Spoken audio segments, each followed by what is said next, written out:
Nessa moldura que eu vou propor aqui, eu vou trabalhar com três aspectos. O primeiro deles, uma passada rápida pelo lugar do corpo na história da psicanálise e a participação do Winnicott nessa questão, né?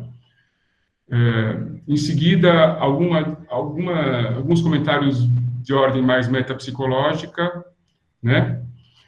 Para pensar a elaboração imaginativa, né? E retomando alguma coisa como noção de pulsão, apoio, né? E aí, em terceiro lugar, um foco mais na questão clínica, que é o foco principal da sua pesquisa, que foi o material que você trouxe, né? Então, eu vou da grande angular para o foco mais fechado, alguns comentários, aí eu quero trazer um pouco mais, assim, para a gente destrinchar o conceito de mente do Winnicott, né? Bom, o corpo na história aí da psicanálise é uma discussão da maior importância, relevância e amplitude, e eu vou começar retomando o momento onde o Winnicott usa essa expressão elaboração imaginativa num artigo de 49 que chama-se A Mente e Sua Relação com o Psiquissoma. Vou me referir muito a esse artigo aqui, né? Que é algo que um trabalho que o Winnicott apresentou na seção médica da Sociedade de Psicologia. Isso em si já é interessante. Ele diz o seguinte, ele está falando do indivíduo em desenvolvimento, né? E ele fala, aqui temos um corpo, e a psique e o soma não podem ser distinguidos, exceto de acordo com a direção a partir da qual nós olhamos para ele, para esse indivíduo em desenvolvimento. Ou seja, depende do ângulo que a gente olha, da perspectiva, a gente vai ver um corpo ou a gente vai ver uma psique. Não é? A gente vai ver um soma ou uma psique. Né? E aí ele diz, alguém pode olhar para esse corpo em desenvolvimento ou pode olhar para essa psique em desenvolvimento. Né? Essa afirmação, na minha opinião, ela reflete uma posição, eu vou falar de uma forma mais resumida e simples, mas que é uma posição claramente e quase que radicalmente monista da relação corpo-mente, o corpo psíquico. E essa questão do monismo, dualismo, corpo-mente, alma, corpo, é uma questão muito antiga e importante na história da psicanálise e importante na história da cultura, da filosofia. Então, não é pouca coisa aqui. E a gente observa... quer dizer, quando ele fala não devem ser distinguidas a mente e a psique, é aqui que eu estou falando que existe uma posição monista, não é?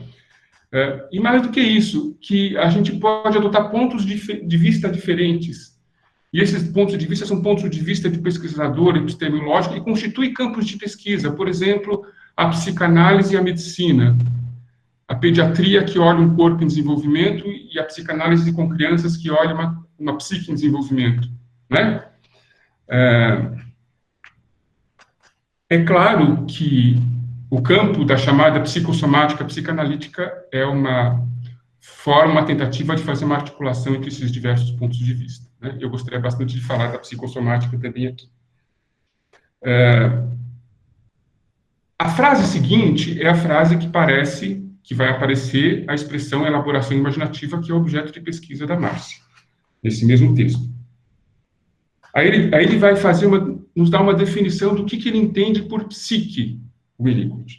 Eu suponho que a palavra psique aqui significa a elaboração imaginativa das partes, sentimentos e funções somáticas, das partes do corpo, dos sentimentos e das funções do corpo.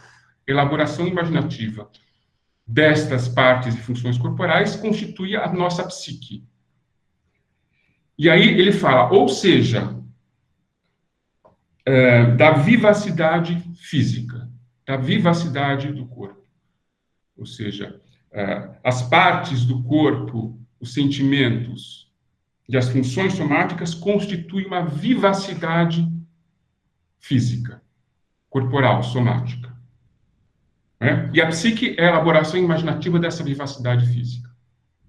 Definição de elaboração imaginativa, né? Na história da psicanálise, a gente vê uma oscilação entre uma posição mais monista e uma posição mais dualista, né? Por exemplo, num certo momento, Freud faz uma demarcação quando ele nos diz, lá no início, que as chamadas neuroses atuais não são objeto do tratamento psicanalítico. Isso demarca e, ao mesmo tempo, exclui do campo da pesquisa algo que vai ser resgatado, talvez 50 anos depois, por exemplo, pela psicossomática psicanalítica francesa, Pierre Marty e outros, onde vai dizer que justamente é no modelo das neuroses atuais que a gente encontra uma possibilidade de pensar psicanaliticamente as afecções, afetações do corpo. E que isso, sim, também é objeto de reflexão e de trabalho do psicanalista. Ao lado e além das chamadas psiconeuroses de defesa, incluindo neuroses, psicoses e afins, né? Então, nós temos uma reinclusão no campo da psicanálise de alguma coisa que ficou de fora. Isso tem a ver, eu estou mapeando essa história porque ela tem a ver com os processos de integração e dissociação, que são objeto do que a gente está falando, não é? A gente vive na nossa história, eu tenho um testemunho aí local, de que nós vivemos isso no início dos anos 90, quando estávamos constituindo um curso de psicossomática no SEDES, temos até colegas aqui presentes que participaram dessa gênese, início da década de 90. Isso nasceu de um seminário dentro do curso de psicanálise sobre psicossomática, e aqui a minha leitura dessa história, mas o que nós observamos é que, na época, não havia espaço de continência e de receptividade para esse pensamento dentro da psicanálise que nós tínhamos, então, no nosso departamento de psicanálise. Isto fez com que esse grupo se desenvolvesse fora do departamento de psicanálise. Hoje, nós temos nesse grupo, 30 anos depois, um dos departamentos mais vigorosos e ricos em termos de produção e pensamento. Essa é a história da psicanálise. O nosso departamento de psicanálise não é mais o mesmo de 30 anos atrás, e certamente receberia e recebe esse pensamento de outra maneira, né? A mesma coisa aconteceu com o pensamento do Winnicott. Foram algumas, talvez, décadas, talvez, para que se compreendesse, dentro do nosso curso de psicossomática psicanalítica, o lugar do Winnicott na história da psicossomática psicanalítica, né? Que desde esse texto de 49 está nos falando isso, né? E que, como tínhamos uma hegemonia de um pensamento do Ipso, foi demorado o tempo de se assimilar. Então, esses são os processos de dissociação e integração que a gente vive na nossa história, né? Nós temos continuamente com esse trabalho de integração, psique-soma, esse que o Winnicott tão brilhantemente nos aponta na obra dele, né? Bom, em relação... Esse é o primeiro foco que eu queria trazer para vocês, né? Em relação à metapsicologia, né, psicanalítica, vejam que coisa interessante. Para pensar a relação entre psique e soma, nós temos um dos conceitos mais centrais e clássicos da psicanálise, que é o conceito de pulsão, né? Que são justamente as forças, os estímulos que nascem do corpo e que provocam um trabalho do psíquico, né? E a própria pulsão, ela tem um lugar extremamente ambíguo para pensar esse salto misterioso do psíquico, do somático ao psíquico, né? E a gente sabe que toda a questão do trabalho da representação, da construção de representação, os representantes da pulsão que representa, toda essa discussão tem a ver com essa passagem, com esse arco, né, que se estabelece do somático ao psíquico, onde a pulsão se coloca como um conceito central. De alguma forma, a pulsão representa e ela reapresenta no psíquico a experiência do corpo, né? Para a gente compreender isso com mais clareza na metapsicologia do Freud, a gente certamente se lembra do conceito de apoio, que eu vou relembrar, porque eu quero fazer um paralelo entre a elaboração imaginativa e o conceito freudiano de apoio, né? O conceito de apoio ele fica muito claro para nós, né, quando o Freud nos descreve o protótipo oral da sexualidade infantil, né, e nos sugere que, apoiado nas experiências somáticas de alimentação, ligado ao campo da autoconservação, das pulsões de autoconservação, o bebê, ele vive também um prazer oral, um prazer labial, uma heterogeneidade que vai brotando e nascendo e está completamente indissociada nesse momento da experiência da alimentação, mas que pouco a pouco vai se deslocando. Então, tem um apoio e tem um processo de deslocamento dessa experiência sexual, erógena, da experiência corporal.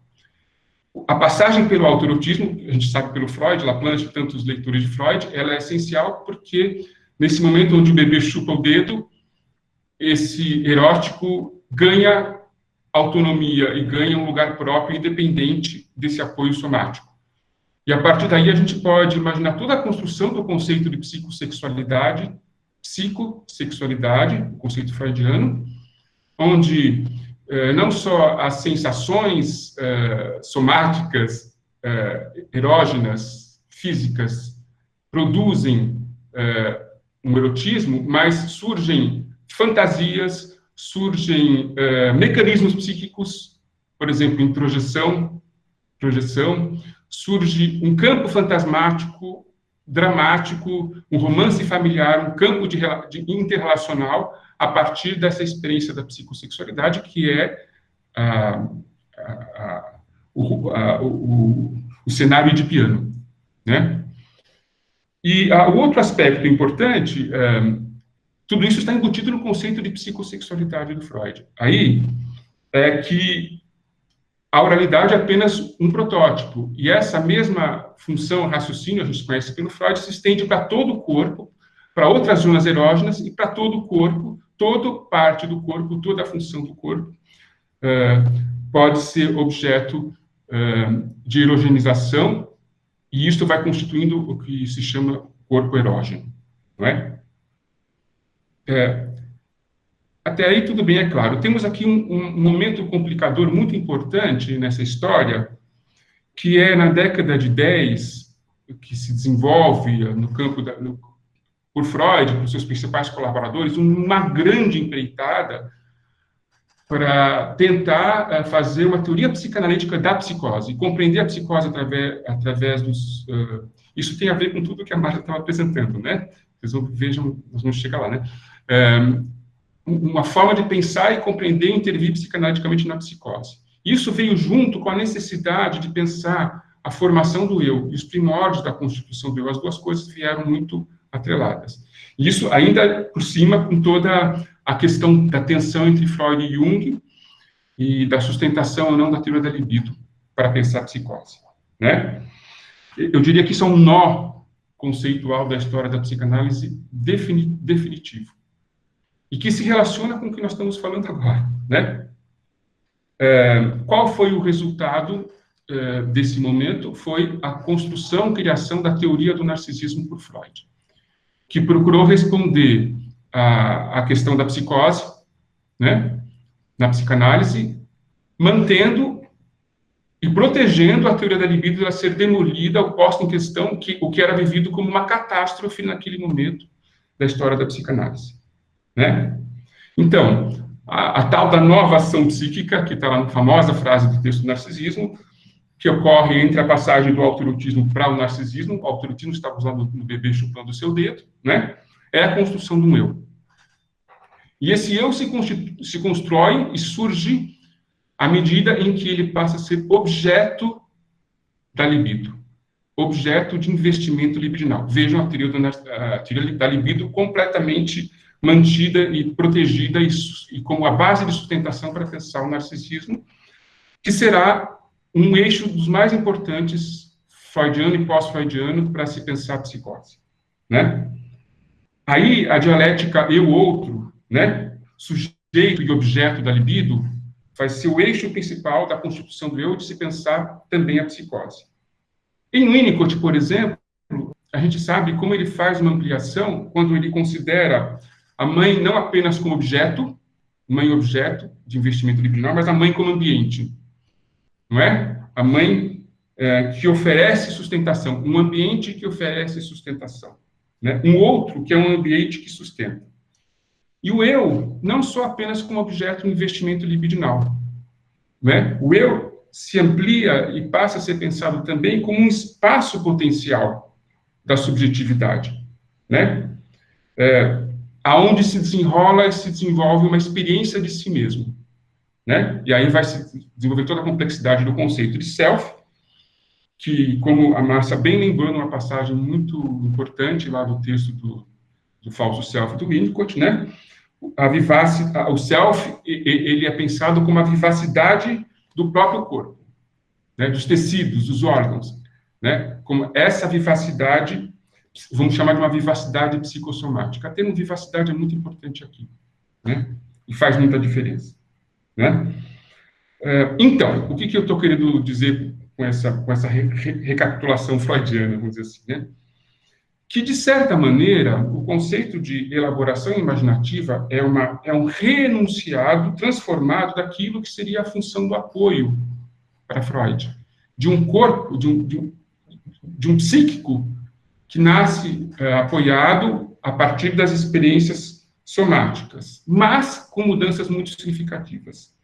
A primeira delas é que essa psique que nasce do corpo, esse psicossoma, ele não se apoia unicamente nas experiências sexuais, ou seja, o eixo para se pensar esse apoio da elaboração imaginativa não é mais o eixo da questão libidinal e pulsional, né?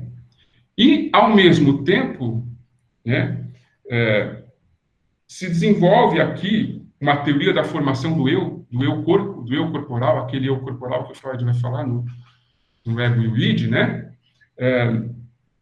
Que não se baseia na ideia apenas, exclusivamente da ideia de um corpo erógeno, né? E, nesse sentido, não se atrela diretamente à teoria pulsional, onde os conceitos de narcisismo e apoio são fundamentais. E a mesma coisa a gente vai encontrar em Winnicott, na década de 40 já, e se desenvolvendo adiante, uma teoria da psicose que não se apoia sobre o conceito de narcisismo. Isso é muito importante na história da psicanálise, né? Então, ele vai nos falar, por exemplo, no texto do desenvolvimento emocional primitivo, quais são os processos básicos, que ele está falando da formação do eu. Personalização, realização, integração, né? Sendo a realização algo fundamental na teoria do Winnicott, que vai se desdobrar com a questão do espaço potencial, com o espaço transicional, objetos subjetivos, objetos objetivamente percebidos, isso. Conceito de ilusão. E a personalização vai ser justamente a dimensão, o eixo da formação do eu, que fala dessa relação entre psique e soma, né? Que vai acompanhar a reflexão do Winnicott até o final e vai sendo reelaborada, inclusive quando ele nomeia isso como a morada, né? Ele vai começar a usar essa expressão, a morada do self no corpo, do psique, quer dizer, que é uma expressão muito interessante, esse lugar, né? Morada, lugar, casa, né? O corpo como casa. Bem, o negativo desses processos todos, que vão indicar as dimensões das patologias, que são patologias que a gente poderia chamar do campo da psicose no sentido mais amplo, que eu acho que aí o Winnicott pensa a psicose no sentido muito mais amplo do que estrito, né? O elemento, quer dizer, o mecanismo que vai caracterizar esses processos patológicos vai ser o mecanismo de dissociação, né? Como a Márcia mencionou aqui. E uma das formas dissociativas é justamente aquela que incide no psicossoma, né? E ela que nos interessa nesse momento, né? E que eu gostaria de, sim, aqui focar um pouco mais, e aí a gente vai falar desse conceito de mente, né? Recapitular um pouco esse conceito de mente, né? Só algumas advertências, né? Essa ideia de que Winnicott nos fornece uma teoria alternativa da psicose, sem se apoiar diretamente no narcisismo e na teoria da libido, é uma leitura que precisa ser feita com muito cuidado e com muita atenção, né? Outra leitura que precisa ser feita com muita atenção é que, ainda em Freud, existem elementos para se pensar uma teoria do eu que não só apenas a partir do conceito de narcisismo. Em Freud e outros autores pós-freudianos, como vários autores das relações de objeto, inclusive Bion com muita clareza, e Winnicott e outros, vão se apoiar em outros aspectos que o Freud traz sobre a formação do eu. Por exemplo, a tradição que começa no projeto, passa pelo capítulo 7 e deságua nos 2 princípios do funcionamento mental. Ou toda a teoria do eu que a gente encontra na segunda tópica. Né? Ou seja, existe uma falsa hegemonia da teoria do narcisismo como único apoio freudiano para se pensar psicose. Essa é uma hipótese que eu queria jogar para vocês. Né? E a outra falsa ideia que a gente precisa tomar muito cuidado é de que diante disso tudo que eu disse, o Winnicott joga fora e despreza a teoria das pulsões, o que para mim é uma grande bobagem, um grande absurdo. Ele revisita e ressignifica a teoria pulsional freudiana em outras bases. Aí esse é um outro campo de estudo, né? Mas essa ressignificação, essa recolocação do lugar das pulsões na constituição do sujeito, na formação do eu e na relação com o self, transforma significativamente o modo como pensamos a clínica e o modo como operamos na clínica. Né? E aí a gente chega, então, na dimensão clínica, que é essa terceira dimensão que eu queria trazer para vocês. E a gente vai, por isso que eu chamei de moldura, né, o que eu ia trazer, moldura, a gravura que a Márcia nos trouxe, e a gente vai entendendo, né, acho que vai ter uma oportunidade de compreender em que quadro as preocupações clínicas de manejo, de compreensão e de trabalho que a Márcia nos traz a partir do desenvolvimento tão cuidadoso, preciso que ela faz do conceito, né, vamos dizer, conceito entre aspas, ou dessa expressão, elaboração imaginativa, que, como o Leopoldo mencionou, tem tantas expressões interessantes, inovadoras, o Winnicott dava essa liberdade de criar e usar expressões, algumas delas vão ganhar a cara de conceitos, mas ele nunca se preocupa em conceitualizar, ou formalizar isso é conceito, isso é uma ideia, ficamos sempre nesse espaço mais livre do pensamento, né? Mas a gente pode, sim, dizer que a elaboração imaginativa tem um estatuto de um conceito, ainda que não seja tão nítido, e é muito interessante que a Márcia se propõe a fazer uma pesquisa de doutorado. Ela trouxe as preocupações clínicas, mas no texto dela, já comentando, ela vai fazer também um rastreamento da presença desse conceito na obra do Winnicott. Agora, eu queria falar da mente. Eu queria falar da mente primeiro porque talvez muitos de vocês, vários de vocês, tenham clareza do que eu vou dizer e talvez alguns não. Porque isto é uma leitura muito específica e singular do Winnicott, a maneira como ele distingue o conceito de mente do conceito de psique. Porque em muitas formulações da psicanálise, quase que o mental e o psíquico são tratados como sinônimos, né?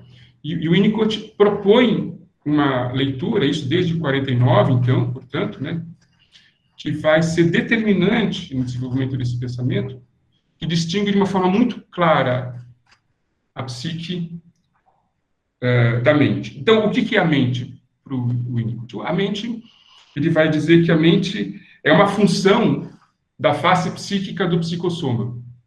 É uma função especializada, altamente especializada, né? Que corresponde, grosso modo, ao que a gente chama de intelecto. Né? Ele brinca, de uma forma irônica, em vários textos, aquilo que os testes de QI medem. Né? E esta mente, ela é responsável por enormes realizações do humano. Né? As construções da civilização, a obra da ciência, essa invenção que permite essa situação mágica que a gente está vivendo, de nos encontrarmos nesse lugar virtual, temos a ilusão desse encontro mágico através dessa tecnologia, nesse momento dramático que a gente está vivendo, isso é obra da mente humana. Sem a mente humana, a gente nunca teria chegado nisso, o homem não teria chegado tão longe, o homem não teria chegado tão longe, por exemplo, de conseguir explorar o espaço, né? E tantas outras realizações incríveis. Né? E até essa criação humana que é esse mundo virtual. Né? Mas, e aí vem o contraponto, né, que o Winnicott nos ajuda a pensar, desde esse texto de 49, esta mente, ela pode, este psicossoma pode sofrer um processo dissociativo muito complicado, muito sério, com consequências muito dramáticas, onde esta mente se dissocia do psicossoma, se rompe isso que seria uma função do psicossoma, se dissocia e começa a funcionar como algo em si mesmo, como se fosse uma espécie de objeto fetiche. Né? Num dos trabalhos do Winnicott, ele fala uma coisa interessante. Ele fala assim, olha, sobre como isso, a gênese desse fenômeno dissociativo, ele fala, olha, muitas vezes, para uma mãe, uma criança mais inteligente dá menos trabalho, porque ela tem muito mais recursos para lidar com a ausência, a presença da mãe nos momentos que a mãe não está disponível, ela tem muito menos essa necessidade, ela consegue compreender o mundo e saber que a mãe vai chegar, e etc, etc, ouvir um barulho, saber, bom, a mamãe está por aí, e que esta é uma grande propriedade do humano, a capacidade de poder ter um pensamento intelectual que te dá independência relativa em relação aos cuidados maternos. Agora, várias mães exploram, e a palavra exploração eu estou enfatizando porque eu acho que ela é muito importante, exploram a mente do seu bebê, abusam desta capacidade mental desse bebê, né? E não percebem e não estão sensíveis à necessidade que esse bebê, como todos os outros bebês e seres humanos têm, de um holding e de uma mãe suficientemente boa. Não preciso repetir, se trata isso, né? E isto começa a produzir uma dissociação. Vejam, essa dissociação já foi prenunciada por Ferenczi, quando ele nos falava do bebê sábio, né? Começa a se formar um bebê sábio, né? Aí. E, num certo momento, o Winnicott vai dizer que, nesse texto do falso self, que ainda o mais dramático é que, muito comumente, é nessa mente dissociada, brilhante, vamos chamar dessa mente brilhante, que se aloja o falso self. E esse casamento entre uma mente brilhante e o falso self é um casamento dificílimo, muito, muito sério e dificílimo de ser atacado no bom sentido, né? Esse texto de 49, é um relato clínico pungente do Winnicott sobre a necessidade que ele encontrou de atacar esse falso self que se aloja na mente. Eu estou usando de forma proposital essa ideia do ataque, né? E acabar com essa exploração.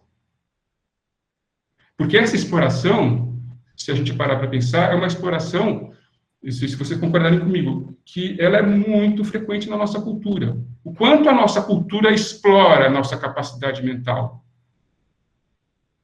E, às vezes, a capacidade mental é enorme. Então, ela se estica, né? E qual é o preço que se paga por essa exploração? É a perpetuação de um estado dissociado, né? De perda de contato com essa vivacidade que é o self, conforme a gente estava falando agora e conforme a Márcia estava nos trazendo. Se constitui uma máquina, uma mente-máquina. Perde-se o sentido e o contato dessa mente dentro de um ser humano. É isso que o Winnicott nos chama a atenção, e ele fala, e aí vai chegar a respiração. Porque é nesse texto tão inspirado que o Winnicott fala com muita pungência do respirar, e eu acho que grande parte dos nossos comentadores, Bonamina, etc., o Sion, provavelmente estão apoiados nessa leitura que o Winnicott faz desse momento da respiração, nesse texto de 49. Não é? Bom, o que é o transtorno psicossomático para o Winnicott? O transtorno psicossomático, além de ser um efeito dessa dissociação, um sintoma expressivo dessa dissociação, ele é sempre uma tentativa de cura. É um chamado de volta do corpo, do psicossoma em relação à mente, né? E convida o sujeito para se colocar numa relação de cuidado, de holding, para tentar reconstituir essa relação de self perdido. É uma hipótese muito interessante, clínica, inclusive, né? É um chamado à reintegração, o transtorno psicossomático, né? Assim como a tendência dissocial, quando surge o sintoma, surge um barulho, e o Winnicott diz que é um grito de esperança, né? O ato antissocial. o transtorno psicossomático é um grito do corpo de esperança. É um chamado. Bom, a partir disso tudo, como é que a gente volta, para ir fechando meus comentários, ao conceito de elaboração imaginativa, que é o nosso objeto? Bom, o conceito de elaboração imaginativa, em primeiro lugar, ele nos lembra que não somos máquinas, somos humanos. E o trabalho contínuo na clínica e na vida da elaboração imaginativa da vivacidade corporal, que isso se dá na clínica e se dá no nosso cotidiano de vida a cada momento. É um trabalho de reumanização ou de retomada do humano em nós o tempo todo. Aí a gente volta para o respirar, que eu achei ótimo que você tenha colocado tanta ênfase que eu tinha muita vontade também de falar do respirar.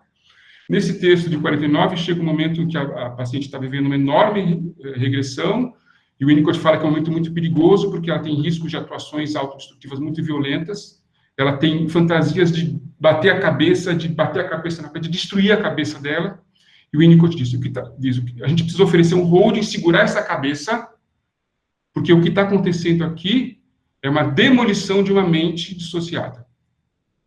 Né? E aí, num certo momento, se faz silêncio nessa análise, né? E aí, o Winnicott começa a observar a respiração dessa paciente, né? E pensa e diz para a gente, estamos vivos, e surge na imaginação dessa paciente, num grande silêncio, numa sessão, a impressão de um pássaro, a imagem de um pássaro. Isto é elaboração imaginativa. O Winnicott nos diz, e um pássaro respirando. E é justamente esse movimento do ventre, né, que a leitura corporal da Márcia, enquanto ex-bailarina, entonista, etc., deve ser muito mais sensível que a nossa para ver tudo isso. Sorte dela e dos pacientes dela, né? E o Winnicott vê exatamente isso, né? A partir da demolição, ele chama de blackout. A mente precisa viver um blackout, né? Para se retomar essa experiência de self, né? Bom, aí a gente pode pensar que, então, a elaboração imaginativa não seja mais, isso não é pouco mais do que trazer essa vivacidade do corpo através de um processo de transporte, tradução, transferência, conversão, trazer isto para o psíquico, constantemente, trazer essa vivacidade do corpo para o psíquico. E tudo isso é experiência de um self psicossomático. Isso a gente pode chamar de trabalho de simbolização. E a gente vai precisar discutir o conceito de simbolização, que é muito amplo, se é pré-verbal, se é antes, se é depois. Isso que a Márcia começou a tocar, né? Que a mim não me toca tanto essas distinções tão exageradas, mas eu acho que o que importa é que aqui está se dando um processo de simbolização, onde o que é essencial, é isso que o Winnicott nos traz, acho que, de novo, para a história da psicanálise, é a vivacidade. E a vivacidade tem a ver com a experiência de self, né? O Pontalis, quando comenta o conceito de self do Winnicott, ele fala exatamente isso. Ele fala, o self é o vivo em nós. Né?